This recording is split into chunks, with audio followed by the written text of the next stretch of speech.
الحمد لله نحمده ونستعينه ونستغفره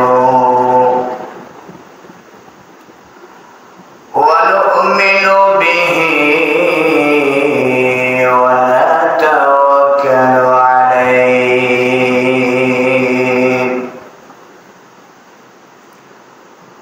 ونعوذ بالله من شرور أنفسنا ومن سيئات أعمالنا من يهد الله فلا مضل له ومن يضلله فلا هادي له أما بعد فأعوذ بالله من الشيطان الرجيم بسم الله الرحمن الرحيم ويل لكل همزة لمزة الذي جمع ماله وعدده يحسب أن ماله أخلده كلا لينبذن في الحطمة وما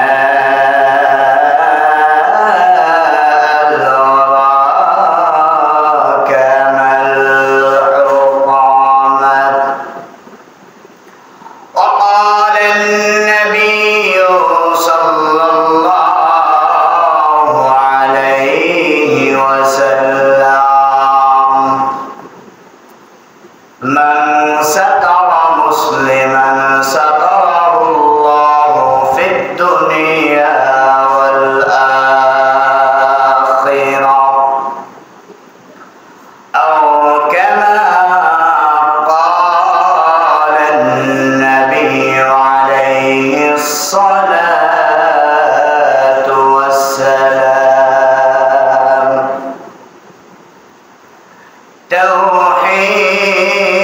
توحيدك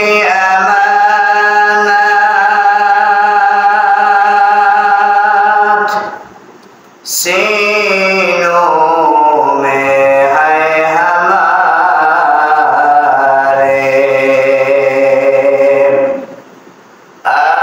आसान ही मिटाना नामो निशान हमारा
যে মহান রব্বুল আলামিন আমাদেরকে সুস্থ রেখে আল্লাহ পাক আমাদেরকে আল্লাহর হুকুম মানার জন্য আল্লাহ পাক পবিত্র ঘরে মসজিদ এনেছে।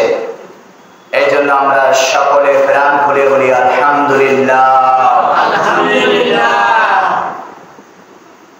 আমি আপনাদের সামনে কুরআনুল কারীম মোট 30 পারা, কত পারা?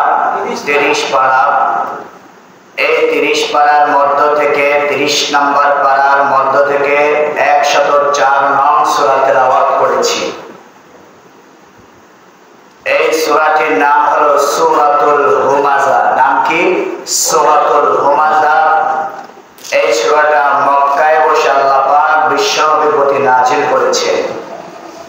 আর এই সূরার ভিতরে মোট আয়াত রয়েছে 9টি। কতটি? 9টি।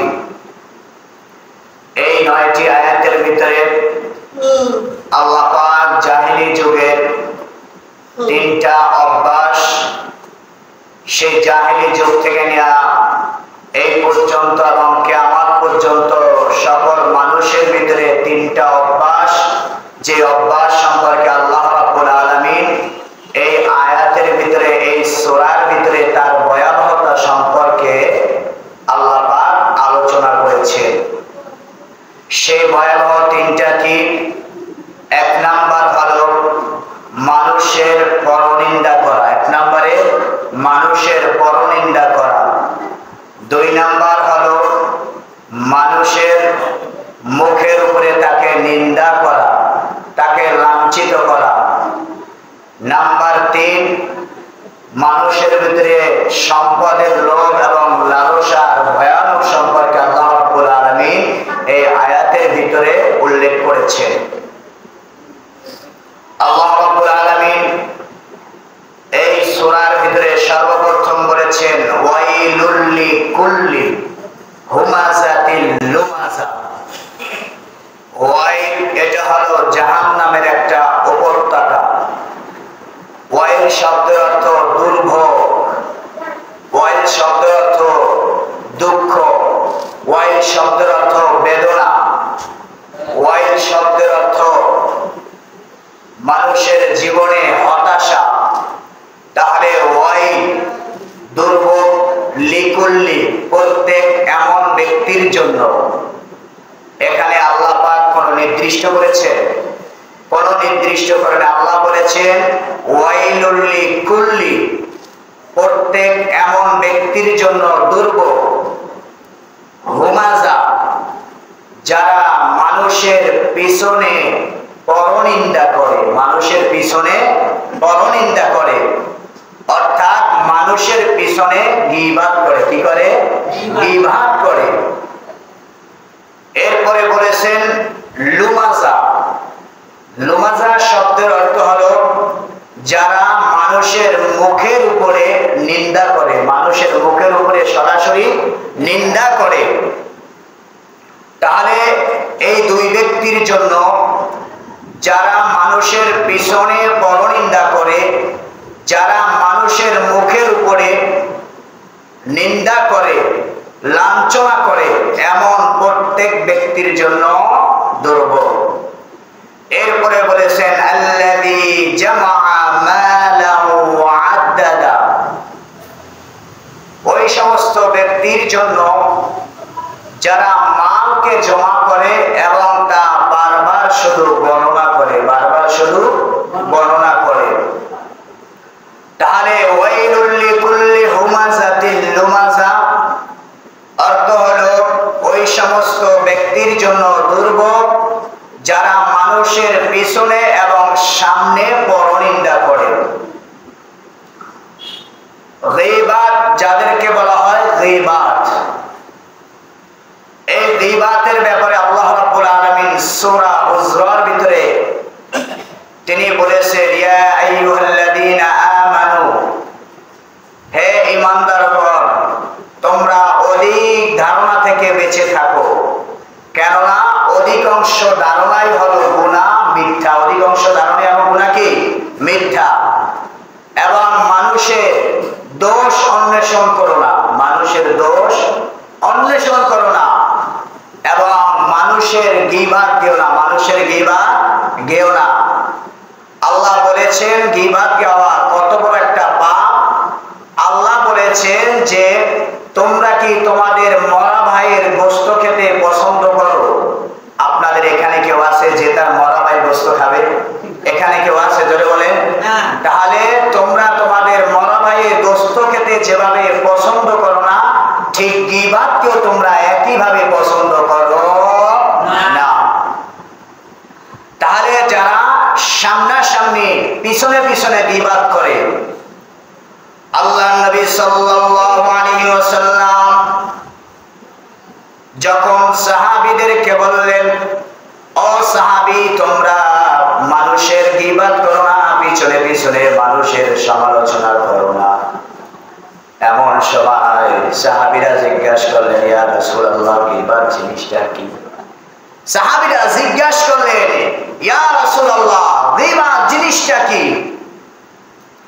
আল্লাহ নবী সাল্লাল্লাহু আলাইহি ওয়াসাল্লাম বললেন, গীবাত হলো তুমি তোমার ভাই সম্পর্কে এমন আলোচনা করতেছো যেটা তার পছন্দ হয় না, সেটার নামই হলো গীবাত। সেটার নামে কি?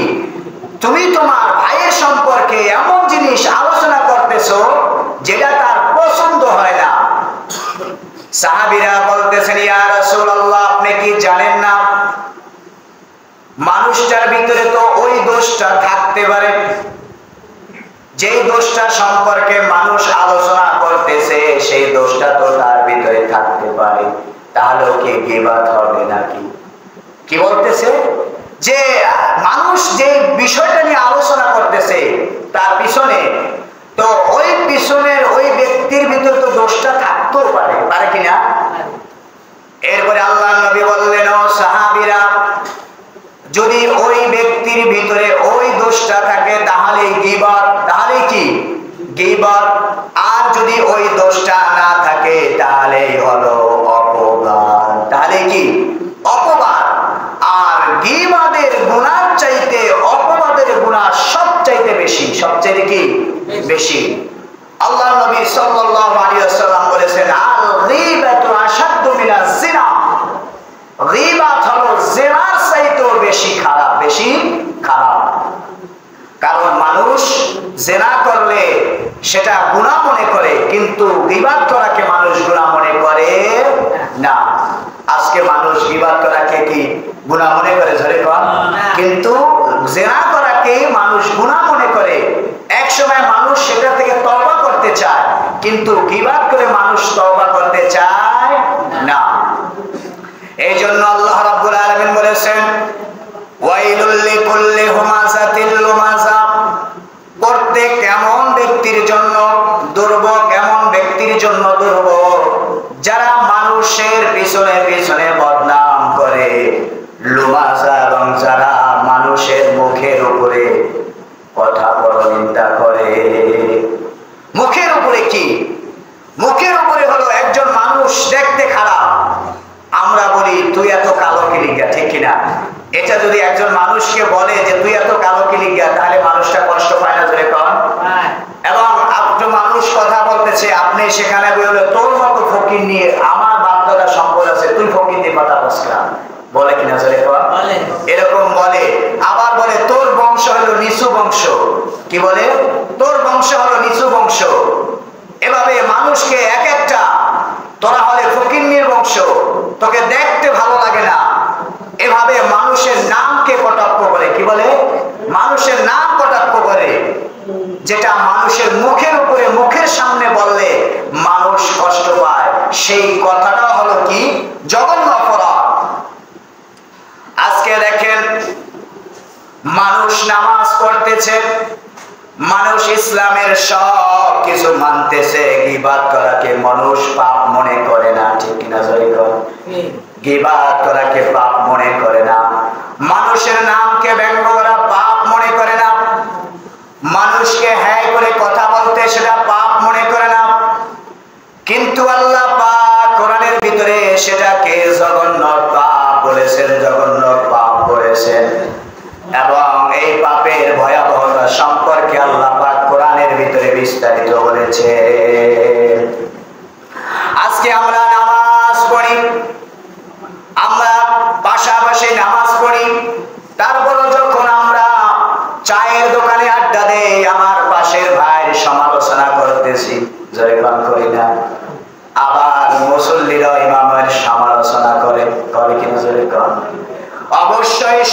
সমালোচনা করে, এক মুসলমান আরেক মুসলমানের সমালোচনা করতেছে, নামাজও পড়তেছে, সমালোচনা করতেছে।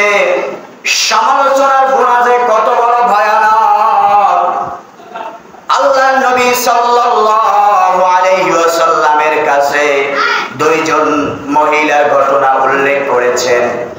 আজকে মহিলারা যখন ৩-৪ জন একত্রিত হয়, সারা বিশ্বের খবর তাদের কাছে চলে আসে, ঠিক না? সারা বিশ্বের খবর। একজনের বাড়িতে আরেকজনের বাড়িতে গিয়ে পান খায় আর আরেকজনের সমালোচনা করে, এভাবে কয়, বুবু তোমার কাছে আমি কথাটা বললাম, তুমি কারো কাছে বলবে না। আর এভাবে বলতে বলতে সারা দুনিয়া কথাটা ছড়ায় যায়, ঠিক কিনা? আজকে মহিলারা পানের আড্ডা বলে সারা দুনিয়ার খবর, কার মায়া কি করছে, কার সন্তান কি করছে, কিন্তু নিজের সন্তান যে কি করছে সেটা আর বলে না, ঠিক কিনা? কিন্তু মানুষেরটা শুধু কি করতেছে, আজকে গীবত করতেছে। আমরা মা বোনরা আজকে নামাজও পড়ে, সব কিছু করে, কিন্তু তাদের পেটের ভিতরে গীবতে ভরা। আজকে ঘরের পাশে ঘর, কিন্তু সম্পর্ক ভালো নাই। কারণ ওই যে গীবত করছে, ওই গীবত করার কারণে দুইজনের ভিতরে শত্রুতা। দুইজনের ভিতরে কি শত্রুতা? গীবত মানে হলো শত্রুতা। আপনি যখন আমার বিরুদ্ধে কিছু বলবেন, আমি যখন শুনবো, তখন আপনার বিরুদ্ধে আমার ক্ষোভ জন্মে কিনা? জোরে বলেন, জোরে বলেন, জন্মে কিনা? তাহলে গীবতের দ্বারা কি হয়? শত্রু হয়। আজকে আমরা ঘরের পাশে ঘর, কিন্তু একজন আরেকজনের ছায়া দেখতে পারি না, ঠিক কিনা? কর। তাহলে আজকে তারা গীবত করতেছে। আজকে পুরুষ মানুষ চায়ের আড্ডা খানায় বসে গীবত করতেছে। কোন দেশের সমালোচনা ইচ্ছা করতেছে? যে ব্যক্তিকে কোনোদিন দেখেন এমন ব্যক্তির আজকে সমালোচনা করে, ঠিক কিনা? আল্লাহ নবী সাল্লাল্লাহু আলাইহি ওয়াসাল্লামের কাছে কয়েকজন প্রতিনিধি আসলেন। আয়েশা বলতেছেন, ইয়া রাসূলুল্লাহ, ইয়া হাবিবাল্লাহ, আমাদের সমাজে দুইজন মহিলা আছে। একজন মহিলা খুব নামাজি, পরহেজগার, ফরজ নামাজ পড়ে, ফরজ রোজা রাখে, সব কিছু আমল করে, কিন্তু মহিলার তেমন কোনো আমল নাই, শুধুমাত্র ফরজ ইবাদত করে। কিন্তু ইয়া রাসূলুল্লাহ, মহিলার একটা গুণ। আল্লাহ নবী বলেন, কি গুণ? বলে, সেই মহিলা কারো সমালোচনা করে না, কারো বিষয়ে কোনো কথাও বলে না, সমাজের কোনো মানুষের সম্পর্কে তার কোনো সমালোচনা নাই, শুধুমাত্র সে নেক আমল করে, শুধু ফরজ ইবাদত করে, অন্য কোনো ইবাদত করে না। এরপরে বললেন, ইয়া রাসূলুল্লাহ, একজন মহিলা আছে, যে মহিলা ফরজ ইবাদত করার পাশাপাশি অনেক দান সদকা করে, অনেক নফল নামাজ পড়ে, ফরজ নামাজও পড়ে, পাশাপাশি নফল নামাজও পড়ে, আবার অনেক দান সদকা করে, কিন্তু মহিলার একটা অভ্যাস আছে, সে মানুষের বাড়িতে গিয়া গিয়া মানুষের সমালোচনা করে। ইয়া রাসূলুল্লাহ, কোন ফয়সালা দিন এই দুই মহিলার মধ্যে জান্নাতি কে? আল্লাহ নবী ডাক দিয়া কয়, সাহাবী, শুনে রাখো, সেই মহিলা শুধুমাত্র ফরজ ইবাদত গুলো আদায় করে, ফরজ নামাজ গুলো আদায় করে, নফল তেমন কোনো ইবাদত নাই, তেমন কোনো দান সদকাও নাই, কিন্তু মহিলাটা মানুষের সমালোচনা করে না, মানুষের বাড়িতে বাড়িতে গিয়ে গীবত করে না, মানুষের বাড়িতে বাড়িতে গিয়ে অন্যের সমালোচনা করে না। ওই নারী হলো জান্নাতি। সুবহানাল্লাহ। আর যেই নারী নফল নামাজও পড়ে, ফরজ নামাজও পড়ে, অনেক আমল, কিন্তু তার অভ্যাস যে মানুষের বাড়িতে গিয়া গিয়া গীবত করা, মানুষের বাড়িতে গিয়ে একজনের দোষ চর্চা করতেছে, ওই মহিলা হলো জাহান্নামী। ওই মহিলা কি ধরে কন? একজন দেখেন শুধুমাত্র ফরজ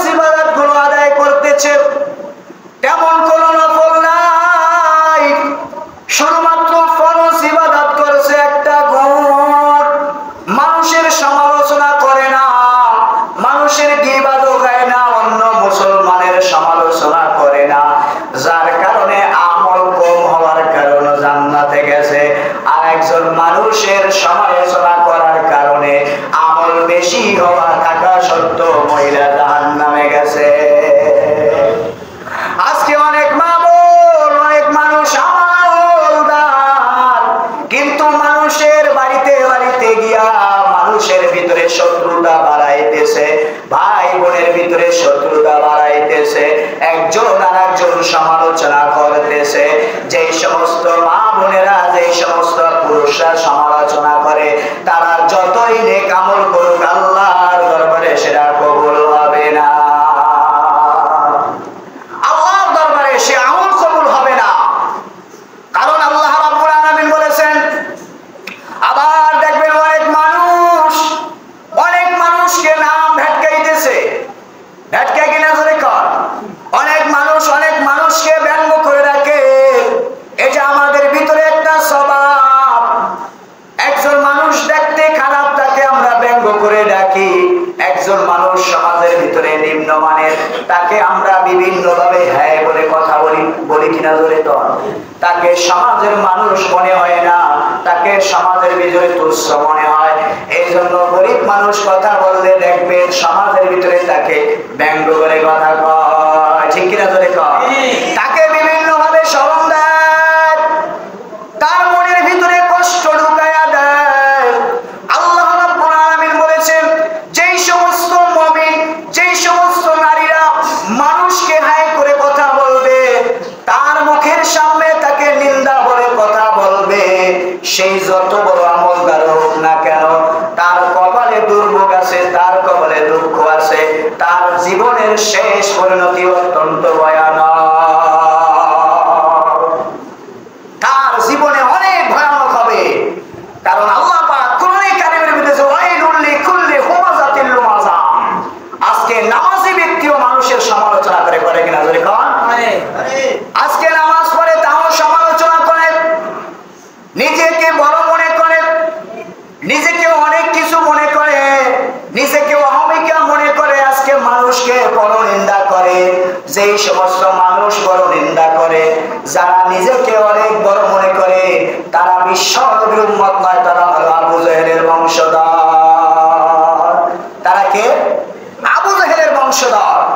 কারণ বিশ্ব নবী মুহাম্মদুর রাসূলুল্লাহ সাল্লাল্লাহু আলাইহি ওয়াসাল্লাম যখন মদিনার ভিতরে, মক্কার ভিতরে যখন ইসলামের দাওয়াত দিতে লাগলেন, তখন মক্কার কাফেররা কইতেছে, বিশেষ করে উবাই ইবনে খিলাব বিশ্বনবীকে বলতেছে, ও মুহাম্মদ, তুই নবী হস কিভাবে? তুই তো এতিম। তুই কি? এতিম। তোর সম্পদ নাই, আমরা তো অনেক বড়। তোর সম্পদ নাই, আল্লাহ তোকে কিভাবে নবী বানায়? কিভাবে নবী বানায়? এভাবে মানুষের ভিতরে গিয়া মানুষকে বলতো যে মুহাম্মদ নবী হয় কি করে? মুহাম্মদ মক্কার ভিতরে সবচেয়ে একজন গরিব ব্যক্তি, যার নাই বাপ, যার নাই মা, যার নাই অর্থ সম্পদ, সে কিভাবে নবী হয়? তাকে নবী মানবো কেন? নবী যদি আল্লাহ বানাইতো, আমাদের বড় লোকরে আল্লাহ নবীর দায়িত্ব দিত। কার দায়িত্ব দিত? আমাদের বড় লোকরে আল্লাহ নবীর দায়িত্ব দিত। আজকে সমাজের ভিতরে, আজকে বড় লোকরা মনে করে সমাজ আমাদের। সমাজ কি আমাদের? একজন গরিব মায়া বিয়া দিব, সেখানে বড় লোকের দাওয়াত দিয়ে দেবো, না দিলেই তার বিরুদ্ধে লেগে গেছে, ঠিক কিনা জোরে কর। এটা কি মিশা কথা না? জোরে কর। দাওয়াত না দিলেই সমালোচনা, দাওয়াত না দিলে কি সমালোচনা। এই স্বভাবটা তো আবু জাহেলের স্বভাব, এই স্বভাবটা হলো উদ্বার স্বভাব। যারা মানুষদেরকে, যারা নবীকে, মুসলমানকে কটাক্ষ করে কথা বলতো, দোকানে গিয়া বলতো মুহাম্মাদের অনুসারী তো একমাত্র তারাই যারা মক্কার ভিতরে গোলাম, যাদের কোনো অর্থ সম্পদ নাই, তারাই নবী মুহাম্মাদের অনুসরণ করে। আজকে বড় লোকরা কয় বেশি নামাজ পড়ে গরিবরা। জোরে কোন কারা কি কয়? কয় নামাজ হচ্ছে গরিব গরিবরাই নামাজ পড়বো, ঠিক কিনা জোরে কয়। বড় লোকেরা বলে আমাদের তো নামাজ নয়, কারণ আমাদের ধন সম্পদ আছে, আমাদের বংশের কিছু আছে, আমি অনেক বড় ব্যক্তি, আমি কেন নামাজ পড়বো? আমি কেন মুহাম্মাদের তরিকা অনুযায়ী চলবো? সেই জমানা মক্কার কাফেররা কইতো আমি হইলাম কোটিপতি মক্কার নেতা, আমি এতিম মুহাম্মাদের কেন অনুসরণ করব? আমি মুহাম্মাদের কেন অনুসরণ? আমি বড় লোক, আমি কোটিপতি, আমার বংশ বড়, আমি কেন মুহাম্মাদের এতিমের একজন অনুসরণ করতে যাব? আজকে এভাবে সমালোচনা হচ্ছে কিনা জোরে কর। আজকে মুসলমানের সমালোচনা করতেছে। এই জন্য আল্লাহ রাব্বুল আলামিন বলতেছেন ওয়াইলুল লিকুল্লি হুমাযাতিল লুমাযা। আল্লাহ বলতেছেন প্রত্যেক এমন ব্যক্তির জন্য দুর্ভোগ, চাই ওই ব্যক্তি নামাজি হোক না কেন, চাই ওই ব্যক্তি মুসলমান হোক না কেন, যে মানুষের পিছনে পিছনে দোষ চর্চা করবে, মানুষের দোষ অন্বেষণ করবে, ওই ব্যক্তির জন্য দুর্ভোগ। ওই ব্যক্তির জন্য হলো দুর্ভোগ যারা মানুষের সমালোচনা করে। এই জন্য মানুষের সমালোচনা করা যাবে জোরে কান। মানুষের জীবনে দোষ থাকলে সেটা আপনি অন্বেষণ করবেন কেন? আল্লাহ নবী সাল্লাল্লাহু আলাইহি ওয়াসাল্লাম বলেছেন মান সাতারা মুসলিমান সাতারাহুল্লাহু ফিদ দুনিয়া ওয়াল আখিরাহ। যে ব্যক্তি কোন মুসলমানের দোষ গোপন রাখবে, আল্লাহ রাব্বুল আলামিন দুনিয়া এবং আখিরাতে তার দোষ গোপন রাখবেন। বলেন সুবহানাল্লাহ।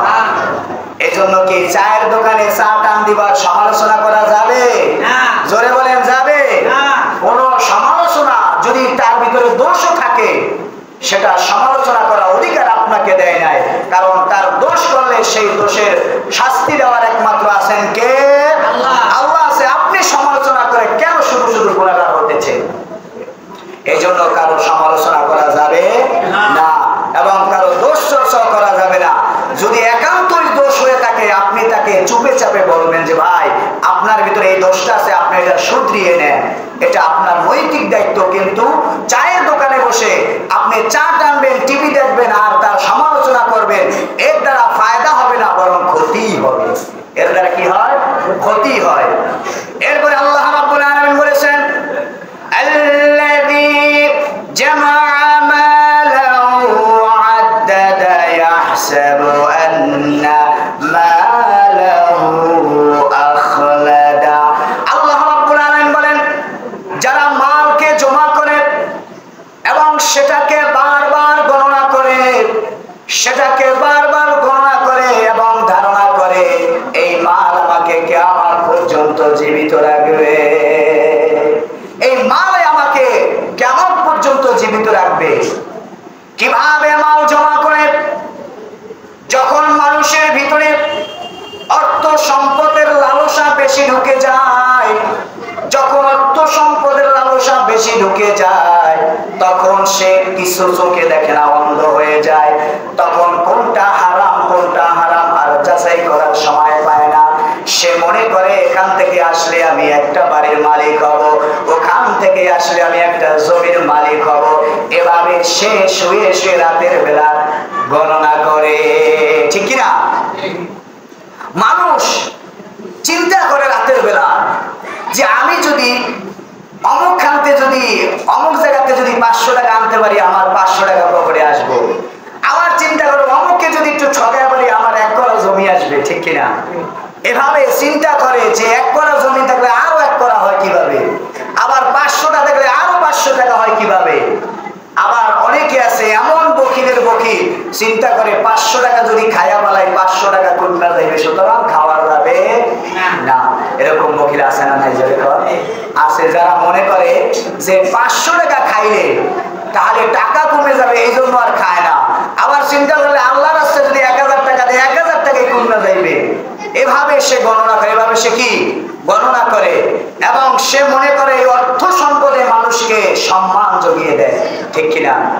আজকে আমাদের সমাজে আমরা মনে করি অর্থ সম্পদে মানুষকে সম্মান যোগায়, ঠিক কিনা? এটা মনে করি না? এটাই মনে করি যাদের অর্থ আছে তাদের সম্মান আছে, যাদের অর্থ নাই তাদের সমাজে কোনো সম্মান নাই। এই জন্য তারা মনে করে যে অর্থ সম্পদে সঞ্চার করলে মনে হয় আমার মৃত্যু আসবে না। আপনার ভিতরে যখন অর্থ সম্পদের লোভ ঢুকবে, তখন আপনার আর মৃত্যুর চিন্তা থাকবে না। এর চিন্তা থাকবে না, মৃত্যুর আর চিন্তাই থাকবে না। মৃত্যুর চিন্তাটা আপনাকে দূরে সরিয়ে দিবে অর্থ এবং সম্পদ। বর্তমান কয়জন মানুষের ভিতরে মৃত্যুর চিন্তা আছে? জোরে কর। আছে, জোরে কর। আজকে মানুষের ভিতরে মৃত্যুর চিন্তা আছে? যদি মৃত্যুর চিন্তা থাকতো তাহলে বুড়া মানুষরা টিভির দোকানে বসে চা খায় আর টিভি দেখে। জোরে কোন আছে না নাই? আছে না নাই? আমরা মনে করি যাকে এক পাও কবরে গেছে হ্যাঁ নাকি ভালো হয়ে যায়, কিন্তু চার দোকানে গেলে যার জীবন চলে না এই টিভির দোকানে করে তাকায় আছে টিভির দিকে। ঠিক কিনা জোরে কোন? যারা গুনাহ করে, যারা মানুষদেরকে গুনাহ দেখায় তাদের সমান অপরাধ। তাদের কি সমান অপরাধ? যারা নিজে টিভি মানুষকে ছাইরা দেখায়, যারা দেখে উভয়ের সমান গুনাহ। উভয়ের সমান কি গুনাহ। এই জন্য সিনেমা মানুষের ভিতরে গুনাহকে লালন করিয়ে দেয়। এই জন্য মানুষের ভিতরে মৃত্যুর ভয় থাকে না। আর মৃত্যুর ভয় যার ভিতরে আছে সে কোনদিন আজানের টাইমে টিভি দেখতে পারে? জোরে কোন পারে?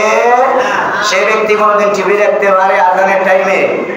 আর যে মানুষটা দুনিয়ার দেখবে সেই মানুষটা আখিরাতের জন্য অর্জন না করে সে এখন গুনাহ করে যাইতেছে, তাহলে সে আমল করবে কবে?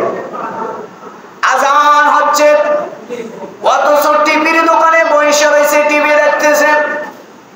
এমন মানুষ আছে প্রত্যেক দিন একটা আমল করে না, একটা সওয়াব অর্জন করে না, কিন্তু প্রতিদিন গুনার খাতায় গুনাহ লেখাইতেছে। এরকম মানুষ আছে না নাই? একটাও জীবনে একটা প্রতিদিন একটা অনেক কাজ করে না, প্রতিদিন গুনার খাতায় গুনাহ লেখাইতেছে। এই মানুষটা যদি মারা যায় তাহলে তাকে যত হুজুর দ্বারা দোয়া করার, যত বাইতুল মুকাররমের ইমামাইদের যদি জানাজা পড়ায়, তাহলে ওই মানুষ কি জান্নাতে যাবে? কারণ জান্নাতে যাওয়ার আমল হলো নেক আমল। আপনি একটাও কিন্তু আমল করেন না, একটা নেক আমল করেন নাই, কিন্তু আপনি প্রতিদিন গুনাহ করতেছেন, গুনাহ করতেছেন। ওই গুনার খাতা ভারী হতে হতে আপনি একদিন দুনিয়া থেকে চলে যাবেন, আপনি মারা যাবেন, কিন্তু আপনাকে একটা নেক কাজ করার সুযোগ হয় নাই। আপনি সারাদিনে একটা আমল করলেন না, আপনি নামাজও পড়লেন না, আল্লাহকে আল্লাহ বলে একটা ডাকও দেন নাই, কিন্তু আপনি বৈশা বৈশা সিগারেট টানতেছেন, আপনি বৈশা বৈশা চায়ের দোকানে টিভি দেখতেছেন, আড্ডা দিতেছেন, কিন্তু আপনার আমলনামায় কি সওয়াব যাচ্ছে না গুনাহ যাচ্ছে? জোরে কোন সওয়াব যাচ্ছে না গুনাহ যাচ্ছে? গুনাহ যাচ্ছে। তাহলে আপনার আমলটা কোথায়?